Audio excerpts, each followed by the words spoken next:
बिहार के औरंगाबाद जिले के दाऊदनगर प्रखंड के उत्क्रमित मध्य विद्यालय बलमा में कार्यरत शिक्षक रजनीश कुमार की पिटाई मामले में लोक जनशक्ति पार्टी रामविलास के प्रदेश उपाध्यक्ष डॉक्टर प्रकाश चंद्रा ने साफ कर दिया है कि उन्हें शिक्षक रजनीश कुमार मामले से कुछ भी लेना देना नहीं है। उन पर जो भी आरोप लगाए जा रहे हैं वो बेबुनियाद और बेआधार हैं। उन्होंने हमेशा से शिक्षकों का सम्मान किया है। वे बीएड कॉलेज चलाते हैं जहाँ शिक्षक निर्माण की पहली सीढ़ी है। राष्ट्र का निर्माण करते हैं, उसे कोई असामाजिक व्यक्ति भी उनके साथ दुर्व्यवहार करने के पहले सोचेगा। जिन्होंने भी दुर्व्यवहार किया है उनके साथ, उनको मैं उससे भी नीचे की श्रेणी में रखता हूँ। उन्हें मैं अराजक मानूंगा। और मेरे जैसा व्यक्ति जो सामाजिक है, जो हमेशा शिक्षा का अलग जगाने की कोशिश करता है, जिसके द्वारा प्रतिभा सम्मान समारोह किया जाता है, जिसमें जिले में कोई भी व्यक्ति अगर कोई भी छात्र छात्राएँ अगर अच्छा करते हैं तो उनको जाकर के उनके घर पर सम्मान दिया जाता है, जिनके द्वारा शिक्षक दिवस पर शिक्षकों को सम्मानित किया जाता है, वो शिक्षक के साथ ऐसा कतई व्यवहार नहीं कर सकता।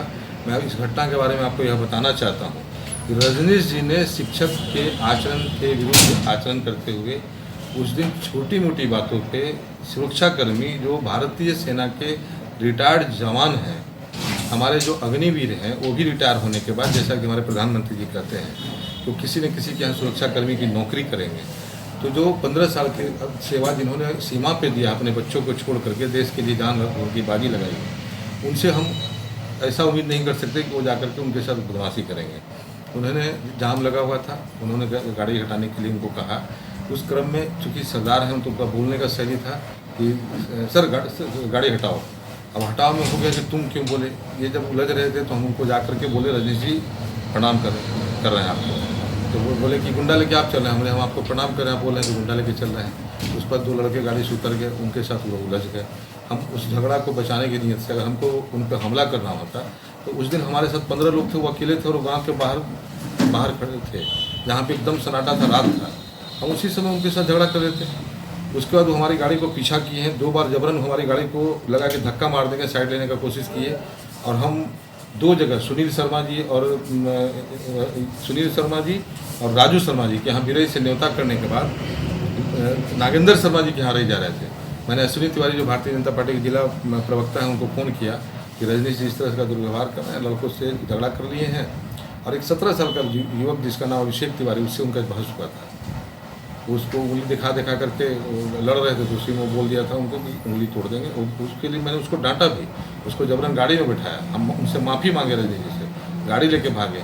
और आप सोच लीजिए कि अगर हम अराजक होते तो रजनीश जी को हमसे डर लगता, फिर वो हमको पीछा कर रहे थे कि अरे गाँव में रोक करके लड़ाई करेंगे। और भी तब जब हमारे साथ 15 लोग हैं, सुरक्षाकर्मी हैं, हथियारबंद लोग हैं, फिर भी हमारा पीछा कर रहे थे। तो दुस्साहस कौन कर रहा था, घमंड किसको था, इसको समझा जा सकता है। यह आचरण शिक्षक के मर्यादा के अनुकूल नहीं था। बावजूद उसके मैं वहाँ से चुपचाप निकल गया। शादी में जो नागेंद्र शर्मा के यहाँ जाना था, मैं नहीं गया। कल नागेंद्र शर्मा जी यहाँ प्रेस कॉन्फ्रेंस में साथ में भी बैठे थे। वहाँ से जा कर के और मैं अपने काम में फिर लग गया। फेसबुक पर तरह तरह का बात लिखे, उनके साथ साथ मुन्ना शर्मा जी भी लिखे। कुछ लोग हैं जो अतिवाद को ही समझते हैं कि समाजवाद है। कुछ लोगों को ऐसा लगता है कि हम अगर बहुत ज़्यादा घृणा पैदा करेंगे तो हम अपने समाज या अपने वर्ग का नेता बन जाएंगे, नेतृत्वकर्ता बन जाएंगे। आपको 100, 200, 500 लोग आपके पीछे खड़े होंगे, लेकिन पूरा समाज ऐसा नहीं है। जो ब्रह्मर्षि समाज है वो हमेशा देश को दिशा देने का काम किया है। इसमें श्री बाबू जैसे लोग हुए हैं, इस समाज में सहजानंद सरस्वती जैसे समाज सुधारक हुए हैं, जिन्होंने किसानों की लड़ाई लड़ी है, जबकि सबसे ज़्यादा भूमि ब्रह्मर्षियों के पास होता था। तो यह वह समाज है। इन बातों से आपके समाज के 90% लोग इत्तेफाक नहीं रखेंगे, लेकिन कुछ लोग भ्रमित हो जाएंगे। कुछ के अंदर जातीय कट्टरता है, उनको लगेगा कि अरे फलाना ऐसे कर दिया होगा। उसके बाद जैसा कि मैंने उनके FIR को देखा, समाज से भी पता चला, मुझे भी पता चला, मैंने भी अपने स्तर से पता किया, कुछ लोग जाकर के उनके साथ झगड़ा किए हैं। उसकी मैं कड़ी निंदा करता हूँ। मैं प्रशासन से कठोर कार्रवाई की मांग करता हूँ। ऐसे लोगों का जगह जेल में होना चाहिए और ऐसे लोगों का सामाजिक बहिष्कार होना चाहिए। मैं भी ऐसे लोगों का बहिष्कार करता हूँ।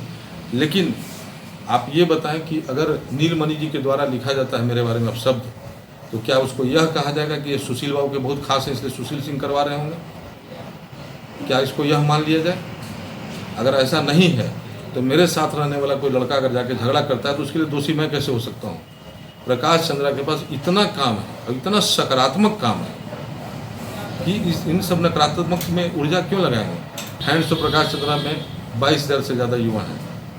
साथ में रहने वाला लड़का को कोई भेजेगा कि जाइए और जाके बलमा जगहों में जाकर लड़ाई कीजिए, वहाँ जाकर के लड़ाई करिए जहाँ जहाँ सुन करके लोग आपसे घृणा करने लगे कि स्कूल के बाहर एक शिक्षक की पिटाई हो रही है। अब ऐसा कृत्य जो भी लोग किए हैं उसकी मैं बार बार निंदा करता हूँ। लेकिन इसके साथ साथ मेरा सवाल होगा उस बुद्धिजीवी समाज से जिसको गोलबंद करने का कुत्सित प्रयास किया जा रहा है। आपको गोलबंद नहीं किया जा रहा है, आपको अलग थलग बाकी के समाज से किया जा रहा है। एक दौर था 90 के दशक में जब ब्रह्मर्षि के साथ कोई जाति के लोग न बैठते थे, न खाते थे, न पीते थे, और आप स्वतः इसी जातीय कट्टरता के कारण अलग अलग थलग पड़ गए थे। आज सभी समाज के लोग आपके साथ जुड़ना चाहते हैं, सभी समाज के साथ लोग आपके साथ मिल करके बिहार में राजनीतिक बदलाव करना चाहते हैं, सामाजिक बदलाव करना चाहते हैं। और हमेशा वैश्य समाज जो है सबको साथ लेकर के चलाया जाए, किसी भी जाति किसी भी वर्ग के लोग हो, क्योंकि हमारे लोग अधिकांश व्यवसायी हैं और उनका दुकान आपके कारण चलता है। कोई भी व्यक्ति ऐसा नहीं चाहेगा। मेरा बीएड कॉलेज चलता है, आप नफरत तो फैला दी 1 मिनट में। मेरे पास सूची है, मैंने कम से कम 5 ब्रह्मर्षियों को के बच्चों को, सभी समाज के बच्चों को मैंने कराया, लेकिन ब्रह्मर्षि समाज के भी 5 बच्चों को निःशुल्क पढ़ाया है। 1 रुपया फी मैंने नहीं दिया। मेरे अंदर इस तरह की कभी कोई घृणा नहीं रही। और क्यों घृणा रहेगा आपके प्रति? आप लोगों ने तो इतना मेरे को वोट दिया था। लेकिन हाँ, मुझे एक बात ज़रूर महसूस हुआ, जिस प्रकार पुलिस वाले के हाथ में AK-47 रहने पर भी लोग नहीं डरते, जानते हैं कि वो कभी कानून हाथ में नहीं रहेगा। प्रकाश चंद्रा को इसलिए पीछा किया गया, उस पर बार बार लगातार इसलिए हमला किया जा रहा है। एक तो आपकी मनसा सही नहीं है, आप हमको बदनाम करना चाहते हैं, आप अपने दुराग्रह पूर्वाग्रह के कारण हमको बदनाम करना चाहते हैं। रजनीश जी से ही ईमानदारी से पूछा जाए कि मेरा उनसे कोई विवाद हुआ है क्या? उनसे मेरा आज तक कोई विवाद नहीं हुआ, उस दिन भी नहीं हुआ है। आप दूसरों के साथ 1 to 1 फेसबुक पर लड़ करके और फिर अपना विवाद खड़ा किए हैं, या जो कुछ भी किए हैं। हम बार बार फिर यही बात बोल रहे हैं, जो भी घटना घटी है गलत है, लेकिन हमारा उसमें कहाँ कोई योगदान है। और हमारा योगदान होता तो इतना छोटा दिमाग नहीं है मेरा कि हम अपने साथ रहने वाले को भेज देंगे आपसे लड़ने के लिए, और हम अपना ही नुकसान कराएंगे, सामाजिक बदनामी कराएंगे, और हम अपने ही वोटरों को बर्बाद करेंगे। लेकिन एक चीज़ समझ में आया हमको कि राजनीति करने वाले को लोग कमज़ोर समझता है। तो मैं स्पष्ट एक संदेश देना चाहता हूँ कि ऐसी राजनीति में मेरी कोई रुचि नहीं। ऐसा विधायक मैं नहीं बनना चाहता जिसमें आपको सम्मान गिरवी रखना पड़े। हम सम्मान के लिए जनता के बीच होते हैं, हम लगातार लोगों के बीच काम करते हैं। कोरोना काल से लेकर के अभी तक के कालखंड में मैंने बगैर जाति बगैर नाम पूछे हुए सभी वर्ग सभी लोगों की मदद की। अभी भी हमारे कार्यालय में लगभग 30 लोग हैं, इसमें हर जाति के लोग हैं। इसमें ब्रह्मर्षि भी 7-8 बैठे हुए हैं, राजपूत भी 4-5 बैठे हुए हैं, ब्राह्मण भी बैठे हुए हैं, यादव भी हैं, दलित भी हैं, सभी वर्ग के लोग हैं। मैंने जातिता कभी नहीं किया। मैंने वैश्य रैली भी किया था, तो मैंने वैश्यों को कहा था कि ये रैली आपकी ताकत दिखाने के लिए नहीं है, यह आपके लिए प्रशिक्षण की रैली है। हम आपको यह बताना चाहते हैं कि लोग आपको समझते हैं कि आप समाज से कटे रहते हैं। आप समाज के हर वर्ग हर लोग के साथ जुड़िए, उनकी सहायता करिए, उनको मजबूत करने का कोशिश करिए, तब आपको प्रतिष्ठा मिलेगी। हम आपको प्रतिष्ठा दिलाना चाहते हैं। हम चाहते हैं कि आपका वोट प्रतिशत बढ़े, आपकी सामाजिक हिस्सेदारी बढ़े, आपकी राजनीतिक भागीदारी की लड़ाई हम बिल्कुल नहीं लड़ना चाहते हैं। और उस समय भी मैंने कहा था कि लोकसभा चुनाव जैसी मेरी कोई मंशा नहीं है, आपने उसको देखा भी है। तो मैं आपको स्पष्ट करना चाहता हूँ कि मैंने कभी भी आज तक कोई कुत्सित प्रयास नहीं किया है। अब मैं बैठा हूँ, कोई गाली देगा तो भाई कोई चुप नहीं बैठेगा, तो उस तरह का हो सकता है। लेकिन रहा बात, तो मैंने उसी समाज के लिए जिसके कुछ युवा हमको टारगेट कर रहे हैं, मैंने बदनामी सही है बहुत बड़े समाज का। ये साहस कोई दूसरा व्यक्ति नहीं कर सकता था, स्वयं उनके समाज के लोग भी नहीं कर सकते थे। मैंने खड़ा दाऊद नगर में उनके लिए लड़ा है और उनके लिए खड़ा होने का काम किया है। आज भी मैंने सैकड़ों लोगों को, जब भी हम चाहे वो ब्लड डोनेशन करना हो या कोई भी काम करना हो, किसी के साथ कोई भेदभाव नहीं करता है। इसलिए प्लीज़ अपने मन से अहंकार को हटा करके मामले के तह तक जाइए, अच्छे से जांच पड़ताल कराइए, और जो लोग भी दोषी हैं उनके ऊपर आरोप लगाइए।